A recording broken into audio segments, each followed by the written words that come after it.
You're listening to the Sugarcane podcast, where you get all of crypto's tastiest tidbits. Here's your hosts, Sheldon Trotman and Rudy Dogum. Welcome. And today we're talking about dApps. dApps.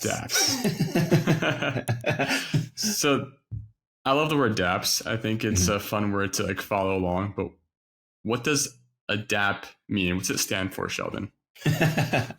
So a dApp, dApp also referred to. So it's a decentralized application. So it's kind of like instead of taking an existing mobile app or a website that it's owned by one company, one organization kind of can choose to update or control it.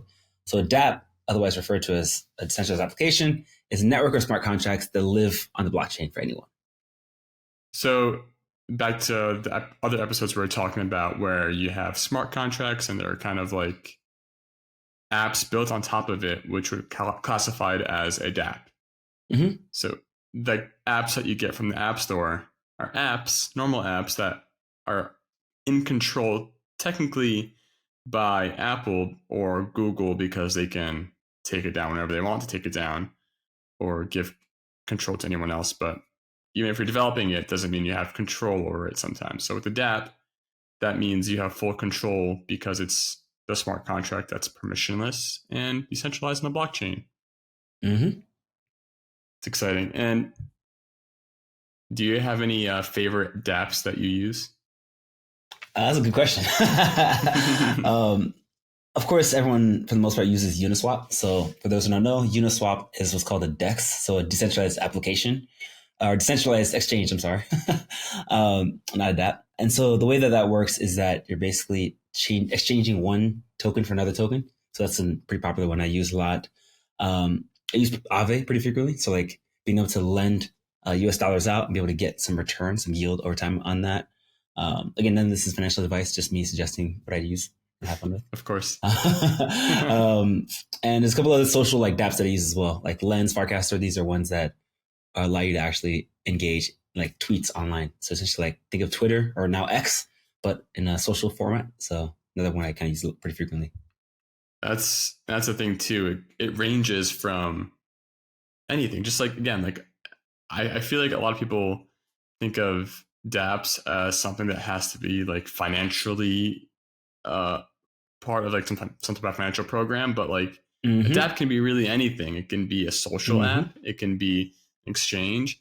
It can be a contract for a real estate. It can really be anything. So, I mean, these are like game changers. So can you like break down why they're causing such a stir? So historically, you'd have to, if you want to like interact with a financial application, right, you'd have to get approval by a bank or you have to have a specific account, let's say on Robinhood, to interact with options, for example. But now with kind of decentralized financial applications, you now have this whole world of decentralized apps, so dApps, that you can interact with that you don't need any one account.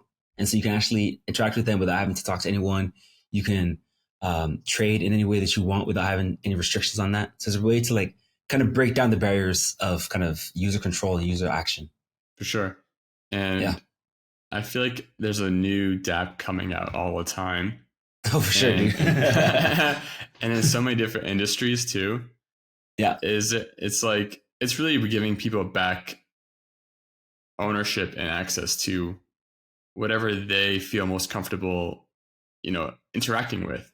It's nice to know that, when I interact with this exchange, it's me and the exchange and everyone else who's involved using this exchange, kind of collaborating, working together to making it into an efficient ecosystem.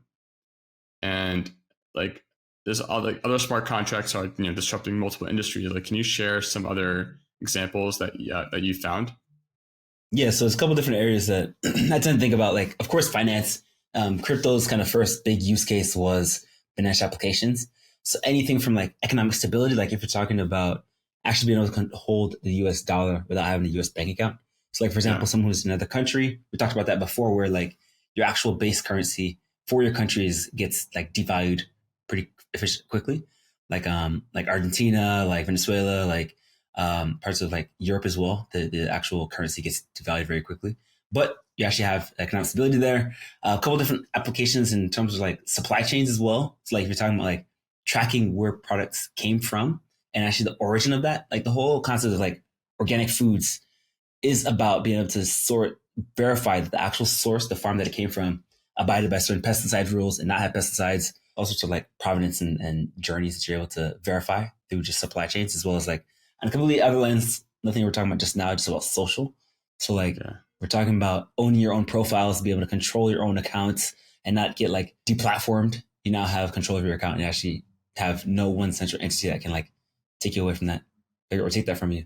And like when you're talking about the food stuff, that was like what kind of hits home for me, because I shop at whatever grocery store has good deals or is close by, whatever is the occasion, like less traffic. But I go to the grocery store, I'm like, let me try to be like, someone who buys fair trade and organic and something certified by whatever stamp of approval with whatever organization made it. And I have no idea what they really are doing. Like, they're just saying that they're certified, but what does organic even mean? Like, anyone can just somehow label themselves organic if they find the way to bend the rules to make it work for them. But with dApps, you can have a dApp that actually is much more scrutinized by the community and watched over by the community to regulate how it's supposed to be governed.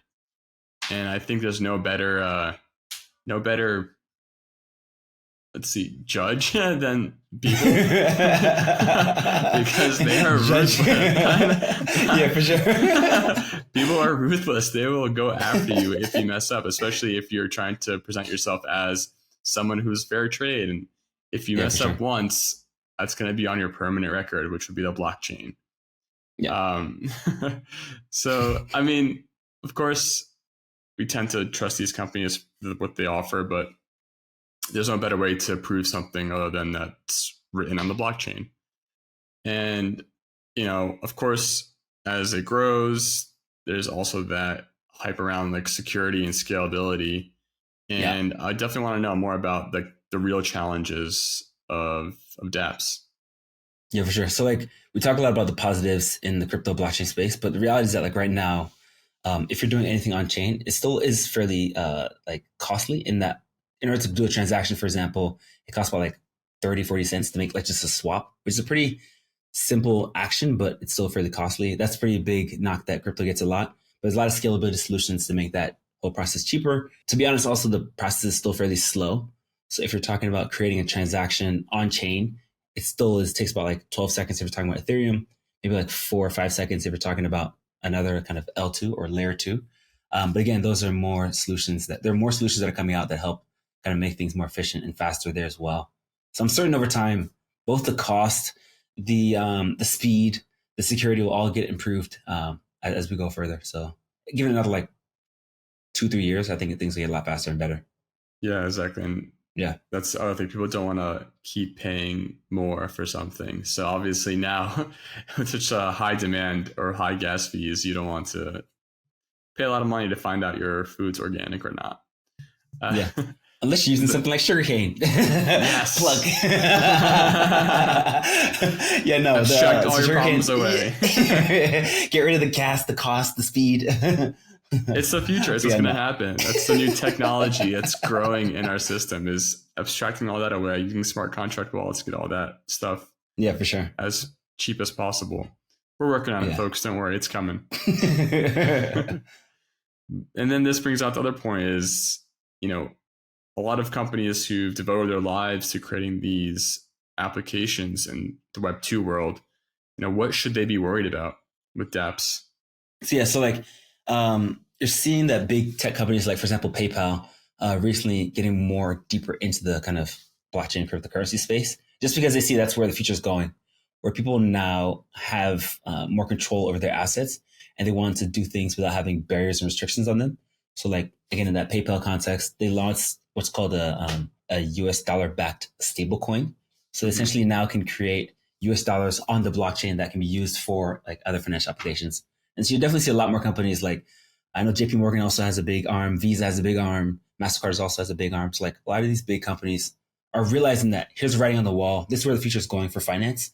Let's start getting into that and building technology there so we can get ahead of the curve. Exactly. And I, for one, do appreciate when large companies like, PayPal, Visa, MasterCard, these banking systems are working with new technology, because it's hard to remember that once something has momentum, like the internet did, or like blockchain and crypto does have now, it's hard to stop it.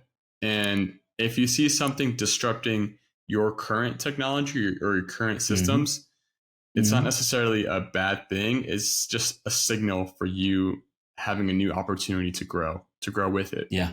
Otherwise, if you try to stop it or halt it or just talk poorly about it until you realize, oh no, I have to adopt or get held back, it's just, it's not a pretty look. Yeah. Yeah. No, like, well, we talked a lot about just like financial companies, but like even like Starbucks, they also got into the NFT game. Nike got into the NFT game. Adidas got into it. Reddit also is pretty big into the NFT game as well. So like a lot of companies who are non like financial in nature are also seeing blockchain as the next emergence of internet technology, internet ownership of assets. So it's a huge thing to start thinking about and get into. Exactly. And for anyone who's trying to build a dApp, what would be your go-to advice for them? Yeah, honestly, like how I got into it, this was back in 2016, 2017. I just looked at a bunch of YouTube videos, to be honest. Like, especially now, like YouTube has been so like good at putting out high quality content, like the Sugarcane podcast, Yes. of like how you can actually break down code, look at like actual how these smart contracts work. So definitely my go-to source, for me at least, has been YouTube. Yeah, for sure. I'm definitely a visual learner too. I need to see things happening for me to learn, and then I read on the side. But yeah, I mean, that's the whole essence of a dApp. It's the idea or the imagination of it is more complicated than it really is. It's basically what you were doing today with regular applications. Rather, instead of building in a more private fashion, it's built in a more public fashion and more accessible to anyone, and it's directly integrated with blockchain ecosystem, whichever blockchain you use, that can support a dApp. And yeah, it's more of a decentralized form to bring an app to the world. Yeah, you'll start to see like a lot of mobile applications and websites start to have like blockchain enabled technology that you won't actually even feel, but you'll be able to get the benefits of like ownership and sovereignty. And those are kind of benefits that you get over time just by using blockchain technology. So there'll definitely come a lot more to more simple solutions. Oh yeah. So we're excited to see what dApps you'll publish here, but thank you again for listening, and we'll see you next week for some more tasty tidbits. The tastiest of tidbits. See ya. See you.